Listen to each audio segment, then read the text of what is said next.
The story you're about to hear is one of the weirdest, most shocking stories I've ever read on my channel. This is r/TrueOffMyChest. I slept with a girl who has revealed to me something extremely disturbing. I've been chatting with this girl. I don't know that I necessarily saw a future with her from the go, but we got along. Started hooking up, and while we weren't exclusive or officially labelled, we were circling that relationship arena after some time. She would sleep over from time to time, and I'd stay at her place too.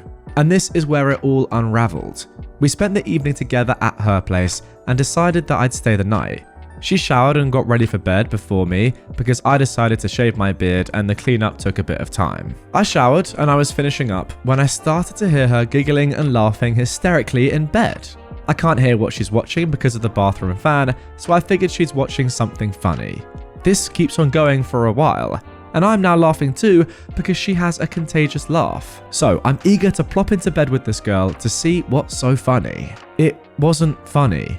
It was straight not safe for life gore videos of terrorists torturing and shooting captives, Live Leak style, people falling off buildings, gang tortures, etc. Now, I've seen all this stuff before out of morbid curiosity, and videos like that make me a bit more cautious about life and give me a refreshed appreciation for it. But I don't find it funny. This girl was crying, laughing, and acted like I shouldn't be surprised. I didn't say anything. I slept with one eye open. This was last night.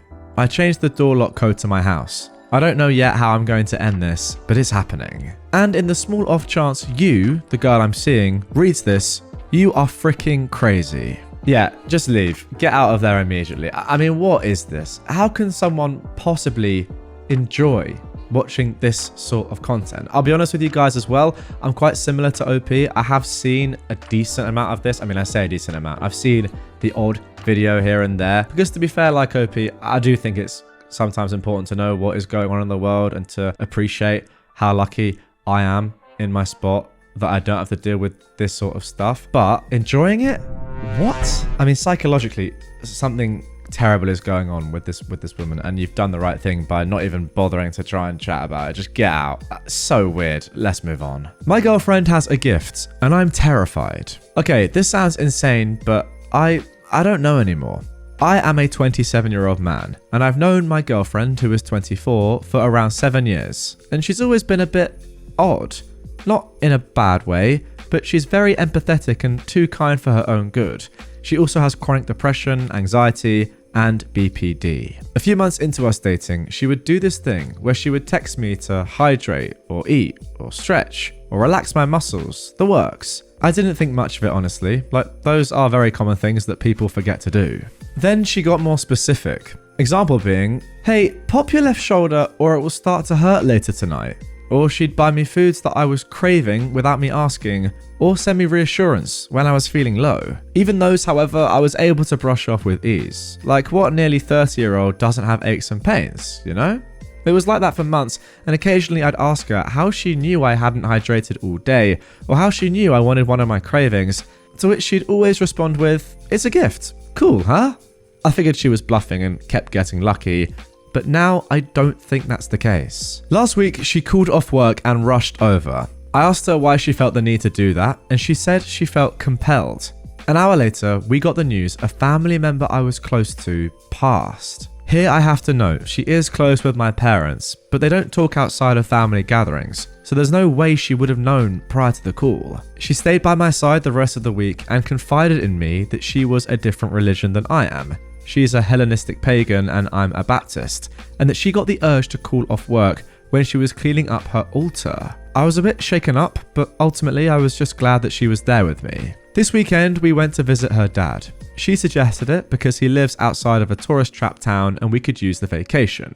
I agreed, and it was a fantastic trip. On the ride there, she confessed that she doesn't like my job because it's dangerous. Now, it wouldn't be, and I don't think it is at any of the other shops, but we simply don't have the equipment to do what we claim we can, so we have to jerry-rig quite a bit. I explained this to her, and she just reiterated she wants me to be careful. I promised I would be, and she dropped it. I had tried my best to not tell her about how sketchy it gets sometimes, or that we actually had a workplace incident recently, but the way she talked, it felt like she knew. Throughout the drive from her dad's to the town, the drive was anxiety-inducing. We're talking heavy rain, plus bad drivers, and my car was acting up.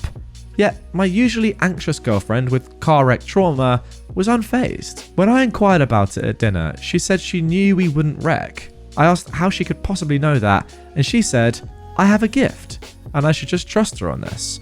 It was hard, but I did my best. When I was dropping her off, she warned me to be on the lookout for deer and to drive safe.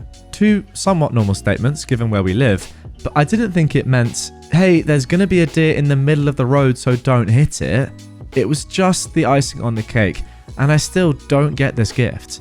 The next morning, she's gushing about how much she liked our weekend and how much she loves spending time with me, how we need to do it again, blah, blah, blah. She then mentions how I need to be careful on the drive there.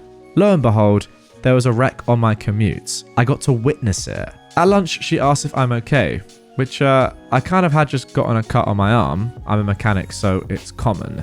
I asked her if she could stop being so weird and to just chill because life is being weird and I'm not feeling it. She said, okay, but how do you think I feel? I'm just stuck like this.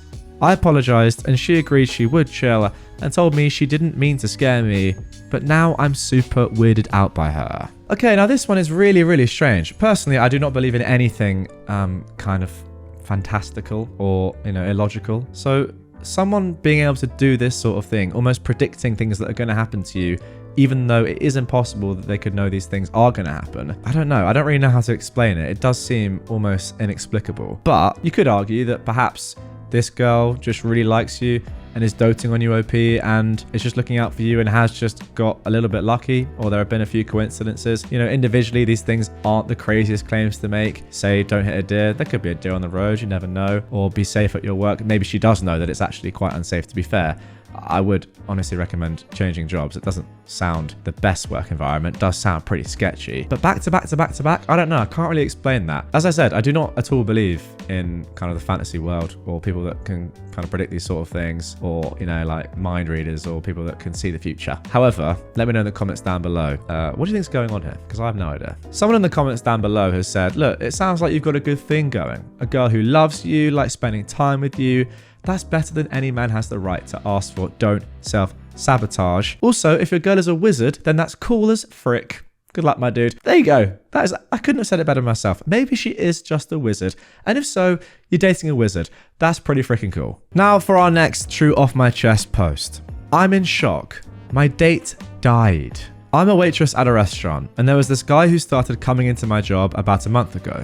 Just moved from California to my small town. He was cute, funny, sweet, and we really hit it off. He turned all the other girls down at the job, and everyone started teasing me, saying he was my boyfriend. Last Sunday, he finally asked for my number after weeks of chemistry. It was so exciting. We'd go on smoke breaks together, and we talked every time I worked. He became a regular. We started texting consistently to find out we had the same music taste, hobbies. He drew me. We just talked. We shared a lot of the same interests. He finally asked me on a date Thursday night. But he drove a motorcycle and it was raining, and I asked to reschedule. He wanted to take me to a nice fancy restaurant for our first date. He said I was beautiful, sweet, and worth it. I was so excited. So we rescheduled for the next day. Around 5, he asked me if he could bring me dinner, and I was grocery shopping and I said I'd let him know. At 5:19, he said I was worth it. I texted him trying to get a time for our date for the next day. No answer. I asked him, you okay? No answer. The next morning, I texted him, no answer. My coworker let me know Friday morning that 5:30 p.m. Thursday night, he was hit by an SUV, 10 minutes after his text message. He was going straight and the SUV couldn't wait. It was a horrible wreck. I went to work today and had to take breaks because I couldn't look at his spot without tearing up. He kept telling me he liked me and wanted to take me out and just couldn't wait. I'm having such a hard time dealing with this. Oh man, OP, this is truly awful. I mean, look, of course, it's a terrible thing to happen overall, but let's just focus on you, OP, because it is your post. It's just that not knowing, isn't it? It's that unknowing, because who knows? This genuinely could have been your life partner. It's the not knowing that's going to be on your mind probably for a long, long time. And yeah, you're going to have to deal with that, and I'm not quite sure how you will. But so cruel. You didn't even get started. You didn't even get the chance to really, really get to know this person and see how things were going to go. But yeah, just horrible, really. Sometimes it's the early ones, isn't it? When you you know, you have all those ifs and buts and what could have beens around an individual, and then that gets taken away. I mean, look, often not as cruelly as this, where someone actually tragically loses their life, but for whatever reason, and that can be more painful than, you know, breaking up with someone, your partner for like years and years. I mean, even a divorce, it can be. Yeah, just truly awful situation. Take your time with it, because you shouldn't feel like, oh, I didn't even go on a date with this person, therefore I shouldn't be grieving like this. No, this might take a very, very long time. Who knows? To the nurse who held my hand after my stillbirth. To Nurse Kate at OSF. I know it's your job. I know you were getting paid to be there. However, you are the reason I'm alive right now. It's been nearly 6 months and I haven't forgotten what you did for me. The minute my son was born sleeping, my soon-to-be ex-husband let go and walked out of the room. But you were there. You stood up for me against the nurse who was trying to get me to hold my baby when I wasn't ready. You heard me cry out for the man who helped me create my son and cried alongside me when we realized he wasn't coming back in. You never asked why I didn't have anyone else to call or to be there with me. I've realized that when you tell someone you have no one, it looks like you are the problem, that something is wrong with you if nobody cares about you. You made sure my entire hospital stay was away from the babies and gave me noise-cancelling headphones. It might have been against hospital policy, but you came back when I got discharged and helped me get to a motel. You stood beside me, helping me hold the empty car seat and labour bag because I refused to leave it. You didn't ask why a grown woman didn't have any money of my own. You set me up with the resources I needed for counselling. You told me hell had a basement and I was standing in it, but that I didn't have to stay there. Your kindness and support has kept me motivated. I started teaching again. Things still suck, living is hard, and people in my real life are continually showing me I don't matter. Even though it was your job, you showed me more love than anyone ever has. That might sound pathetic, and this might be a stupid post to some people, because odds are you will never read this, but thank you. Wow, what a person Kate is. And I have to say, I really hope that she sees this. We've got to get this to Kate. We just have to, because she may never know the effect that she's had on this woman. She's saved a life here, as OP has said. What an individual she is. Just a genuine angel of a person. And yeah, OP, you're right, it is her job, but it isn't her job to do a number of the things that you said here, right? It's not her job to get you a motel. It's not her job to help you necessarily to the car and with the empty car seat and labour bag. It's definitely not her job to give you the resources that you need for counselling and, you know, give you all that unbelievable reassurance, give you noise cancelling headphones. I mean, the only thing that is her job is for her to deliver your baby. And after that, everything else that she did was just unbelievable. So fair play. Look, terrible situation once again, but wow, Kate, what a woman. And now for our final True Off My Chest post of this episode. I very truly cannot stand my daughter. Do not get me wrong, I love her. She is my flesh and blood, but I cannot stand being around her. She is trashy. Political opinions on Facebook. Those, my wife is born in December and is crazy, do not mess with her or you'll find my body shirts bought for her boyfriend. Does not care if she looks bad or stinks in public. I'm not saying you have to be dressed to the nines to go to the grocery store or even that you shouldn't wear pajamas. I mean visible stains, greasy hair to go out to eat or clothes shop. Claims she is so country and redneck. We raised her in a small town, but it isn't a rural one. Not that it would make a difference or that rural living is bad, just that she's not country or redneck. I went to visit her the other week. She lives a state away. Her house is filthy and doesn't look nice. She has the money to live a nice life, but she chooses to live in squalor. This is not the girl I raised, and me and my husband cannot stand being around her, and it breaks my heart. She's not pleasant to talk to anymore. I'm sure some will ask if she is doing okay mentally. I've asked and she says yes. She's not showing signs of depression from what I've seen. She's declined any help to clean up her home. Not quite a hoard, but not clean or a home for anyone, and says she likes her how it is. When she visits us, she shows no respect for our space. Dirty dishes left about, her things strewn everywhere, eats everything from our pantry.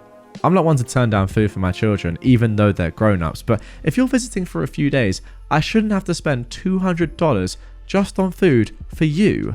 That food was for all our kids who visited, not just her. I don't know why she changed this way. Her husband was redneck, but not trashy and disrespectful like this when we met. They've both given up, and I'm not sure why. I wish I could like my daughter, but I can't. I don't even want to invite her for the holidays. She smells like cigarettes and BO. Okay, I don't want to be too cynical here, but I am pretty sure, and look, we don't have loads and loads of context here, but I am pretty sure that there is some form of substance abuse at play. Now, I'm jumping to conclusions there, I know, but to see such a change in not just one individual, but also her husband as well, it seems like he is very different from when they first met. Something must have happened. There's got to be a new factor added into the equation that can explain this. If you're 100% sure it's not a mental health issue, then the only thing I can think is that it is to do with substance abuse. What else could it possibly be? Nobody who is kind of sane would ever want to live like this. So I feel like, yeah, something's gone wrong. There's another factor at large, and it's a real shame, but hopefully you can support her enough to get to the stage where she can open up and tell you what's really going on, or just get the help that she needs. I don't know. It is a tough spot. She is your daughter after all, but yeah, you don't really want someone to be around you that absolutely stinks. I can't disagree with that. Anyway, guys, that is going to do it for this episode of r/TrueOffMyChest. Really hope you enjoyed it. If you did and you want more from this subreddit straight away, then let me know in the comments down below. Like this video as well. That will help me understand that you guys enjoy this. Some deep ones today, but yeah, very enjoyable. Good stuff. I liked it, and I hope you did too.